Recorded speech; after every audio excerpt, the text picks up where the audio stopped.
Who Made Me a Princess, Chapter 1. What will it take for you to love me? Athanasia looked up at the person in front of her with a tear-stained face, but her father, Emperor Claude, coldly looked at his daughter, who was crying at his feet. Should I become like Jeanette? Then will you love me? Then will you warmly call my name? If I just work harder. Her beautiful stepsister.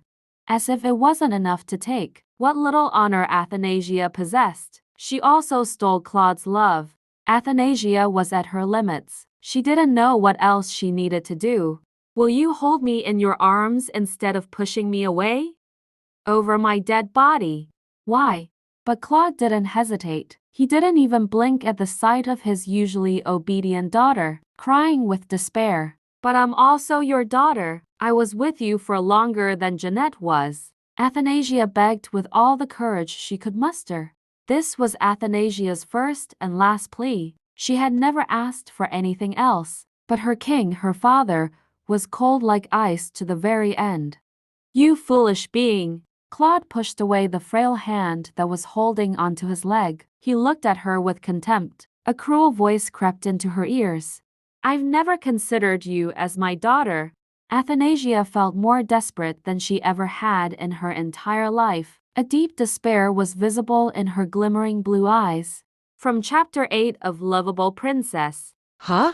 This was crazy. She dropped the rattle that she was holding, because she was suddenly reminded of a scene from a novel. Why did this unlucky scene from a book suddenly pop up in her brain? It was a book that she had snuck a look at when a middle school student had left it behind during her late night shift. It was an immature and drab book that was fitting of its title.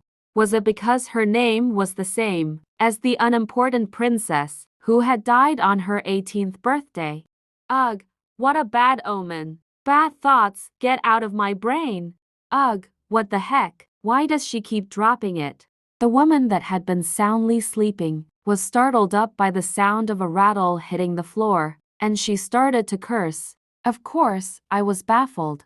What was she talking about? I didn't even drop it that much. And babies usually drop things easily, right? Please be quiet and play with this, miss. Wow, she was giving it to me without even wiping it? I didn't know if it was because the knowledge of cleanliness was poor in this world or because she was looking down at me because I'm an outcast princess. I convinced myself that it probably wasn't the latter. I dropped the rattle again. So the rude maid started to console me. I could tell she was annoyed. What's wrong? I'm busy because I'm sewing. Here, I'll pick it up for you. I don't like this. It's dirty because I already dropped it twice, and it's not my taste. I know I look like this, but do you think I'd enjoy this with my current mental age? Is she tired of it? She placed me back in the crib and left. She probably went to the head maid. If you're gonna come back with a rattle again, just don't come back at all. I lifted my hand in front of the spinning crib mobile and looked at it. What a light and chubby hand. I still couldn't get used to it. I had definitely fallen asleep after taking some sleeping pills, but when I woke up, I was in this body. Did this make sense? I mean, we're talking about real-life situations here, and from what I hear from the maids, I'm the princess of this land. This is completely crazy. Princess.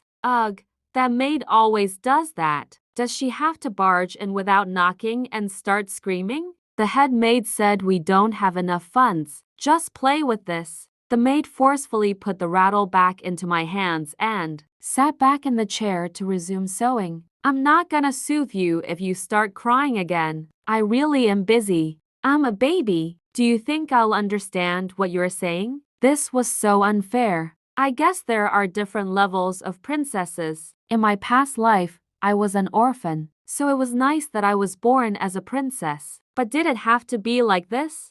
I used to be an orphan. An older sister told me that I was found in front of an orphanage, bundled up in clothes. She was 18 and about to leave the orphanage, and I was 5. I was abandoned without a name. So the manager of the orphanage named me Jahai Li after finding the name in his contacts list. When I first found out, I was like, oh well, there were plenty of kids like me in the orphanage. and I couldn't miss my parents since I never had them. In the orphanage, children knew things that they shouldn't know at their age. I always had to fight for what I wanted in that crammed orphanage. So when I was 18 and able to leave the orphanage like the older sister, who told me about my backstory, I felt a sense of freedom.